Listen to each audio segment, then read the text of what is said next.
Hey Year 12s! Today we're discussing Every Man in This Village is a Liar by Megan Stack in relation to encountering conflict. If this isn't one of your texts, or you haven't watched our video on encountering conflict yet, stop, go watch that first and come back. There are 4 possible texts you could be studying for encountering conflict, of which this is one. Make sure you're not watching videos for texts you're not studying.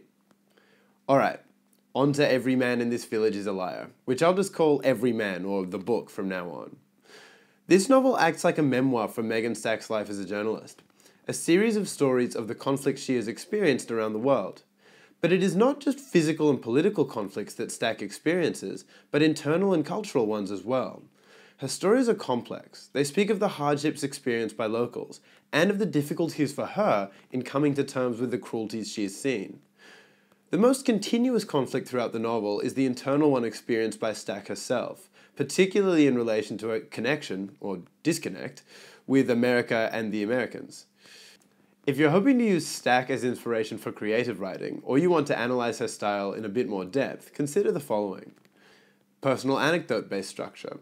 Stack draws on her own experiences, and the work is highly personal.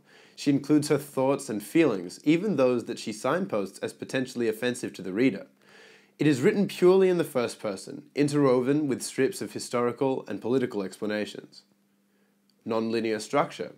Stack does not stick doggedly to a narrative moving forward in time. Instead, she jumps back and forth in her own life and stories, as well as the stories of places she visits and people she meets. In part, the effect of this is to create a sense of continuous, widespread conflict throughout the novel. High number of stories and characters. Stack introduces many settings and characters. There is no sense of getting a full picture at any one of the spots she visits. Instead, the collection tells small parts of many stories. This ultimately positions journalism, personal journeys, and American intervention overseas as the central focus of the novel, rather than any one individual or conflict. More importantly though, let's look at the big ideas of encountering conflict which emerge from Every Man. First, let's discuss a few different types of conflict which appear in the novel, starting with the most obvious, physical conflict. On a fundamental level, Stack's stories are grounded in physical conflicts, wars, acts of terror, and other acts of violence. These acts of physical aggression are portrayed in sometimes graphic detail, such as the discussion of body parts blown apart by a suicide bomber in Israel in Terrorism and Other Stories. Stack writes, "Men in long beards and rubber gloves, Orthodox Jew volunteers, combed quietly through the grassy slopes, hunting for pieces of human flesh, gathering every last bit of dead body for proper burial." In many of the stories, Stack reflects physical conflict through describing significant changes to landscape. Take, for example, this depiction of Iraq in The Living Martyr. "We were tracing the path of the American invasion in reverse, and war still littered our way. Stray cluster bombs, blasted craters, and burned-out cars framed the road." What's unique about Stack's portrayal of physical conflict is her suggestion that it is inherently linked with other forms of conflict. This idea isn't unique in and of itself, but it comprises Stack's focus on war as a destructive force well beyond physical suffering. She writes, "As it turned out, the first thing I knew about war was also the truest, and maybe it's as true for nations as for individuals. You can survive and not survive, both at the same time. This leads us on to our next form of conflict, societal conflict." The places Stack visits seem to be a place of constant conflict.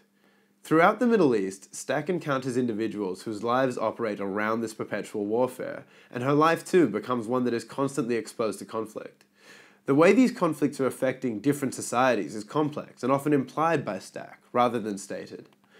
One interesting conflict that implicitly runs through many of the stories is that surrounding women and their place in different Middle Eastern states.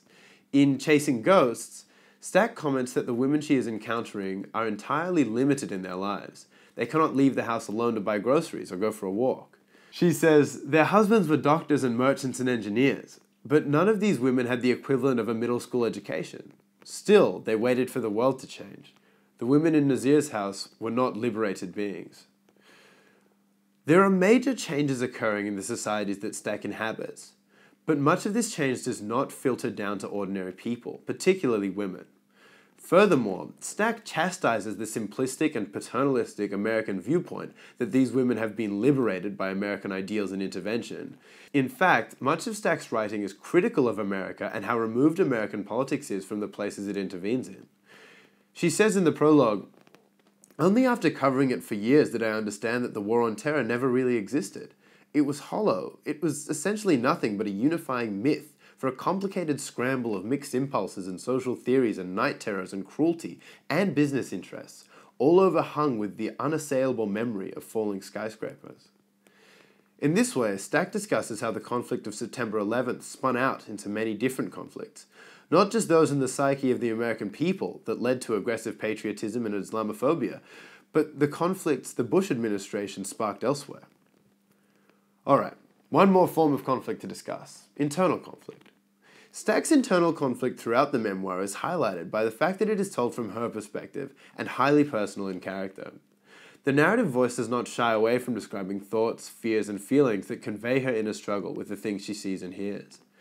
Often, Stack is torn between her position as a journalist, an observer to conflict, and as a human being with opinions on and feelings towards the things she observes.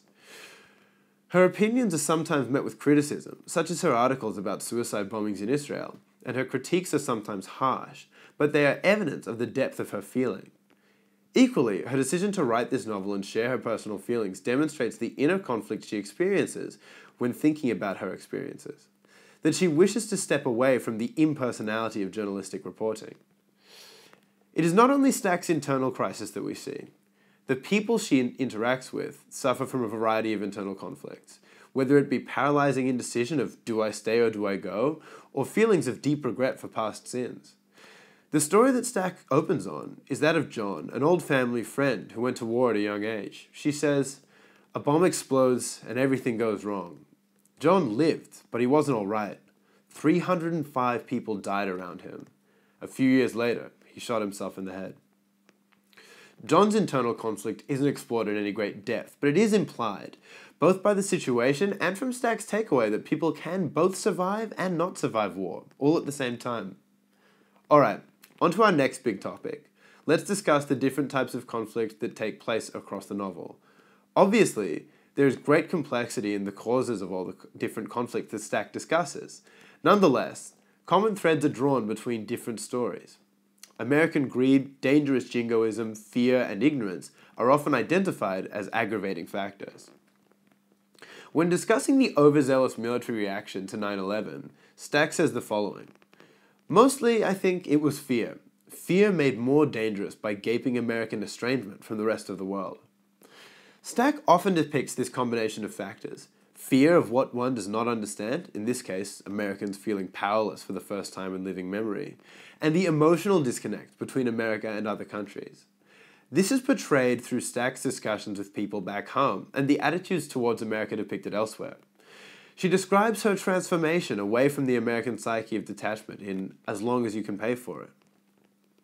Often, Stack portrays conflicts as stemming from long and complex histories. The conflicts that she comes into contact with are not created in the instant of a gun being fired or declaration of war being signed, but are the result of hundreds or thousands of years of shifting tensions. She tries to portray the conflict as something that cannot be understood in a snapshot. This is particularly evident in Stack's stories which reference the long-standing Israel-Palestine conflict. She points out that many Americans don't fully understand what Gaza is or how it was created, or what the presence of Israeli tanks there denotes, and paints a bleak picture of reconciliation. In particular, she highlights the vitriol she receives in the wake of publishing a seemingly mundane article on suicide bombers. One side against her reads, "Megan Stack, another PLO propagandist, takes anti-Semitism to a level reminiscent of the 1930s. This histrionic response reveals the long-standing nature of the conflict and many of the reasons why people are so sensitive to even a hint of bias on the Israel-Palestine issue. Here, the writer is suggesting that Stack's article is akin to a pre-Holocaust anti-Semitic propaganda.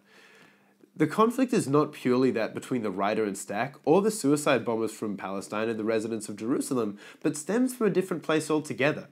Stack is wary of oversimplifying the cause of any conflicts that she encounters. This leads to our last discussion point.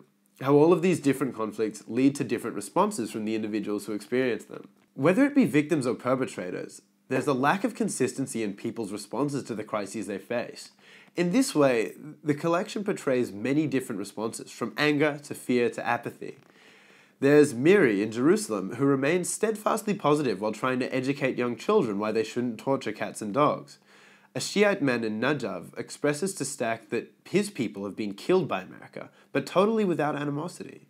The nameless man in Libya wants to speak to Stack, but lives in total fear of her publishing his words. Then there are many more who have no kindness or fear left, but feel only white rage for the conflict that afflicts them. They are all united by their experience of conflict, yet distanced by their responses to it. This is just a bit of a taste of encountering conflict within every man in this village, but hopefully it gives you some good talking points for your next context piece. Make sure to check out the video on encountering conflict and how to write different context pieces. Thanks for listening, and happy writing.